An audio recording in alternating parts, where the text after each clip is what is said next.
ISKCON ಟೆಂಪಲ್ಗೆ ಹೋಗೋರು ಈ ಟೆಂಪಲ್ಗೆ ಹೋಗ್ಲೇಬೇಕು, ಯಾಕಂದರೆ ಅದು ಪಕ್ಕದಲ್ಲೇ ಇದೆ. ತುಂಬ ಚೆನ್ನಾಗಿದೆ ಟೆಂಪಲ್. ಬೆಳಗ್ಗೆ ಎದ್ದು ಬೇಗ ಅಂಗಡಿ ಓಪನ್ ಮಾಡಿದೆ. ಅಂಗಡಿ ಓಪನ್ ಮಾಡಿದ ತಕ್ಷಣ ಈ ಮಗು ಬಂತು. ಈ ಮಗು ಕೈಯಲ್ಲಿ ಬೋಣಿ ಆಯಿತು ಇವತ್ತು.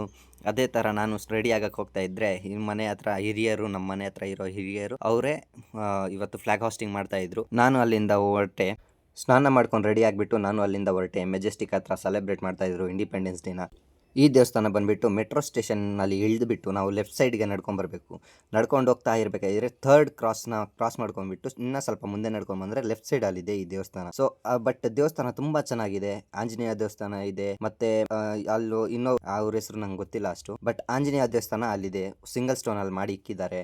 ಅಲ್ಲೂ ಕೂಡ ಸೆಲೆಬ್ರೇಟ್ ಮಾಡ್ತಾ ಇದ್ರು. ಚಿಕ್ಕ ಚಿಕ್ಕ ಮಗಳು ಅಲ್ಲಿ ಡ್ಯಾನ್ಸ್ ಪರ್ಫಾರ್ಮೆನ್ಸ್ ಕೊಡ್ತಾ ಇದ್ರು. ಫಸ್ಟು ಆ ದೇವಸ್ಥಾನಕ್ಕೆ ಹೋಗ್ಬಿಟ್ಟು ಆಮೇಲೆ ಇಸ್ಕಾನ್ ಟೆಂಪಲ್ ಕಡೆಗೆ ಬಂದೆ. ಇವತ್ತು ಫುಲ್ಲು ರಶ್ ಇತ್ತು.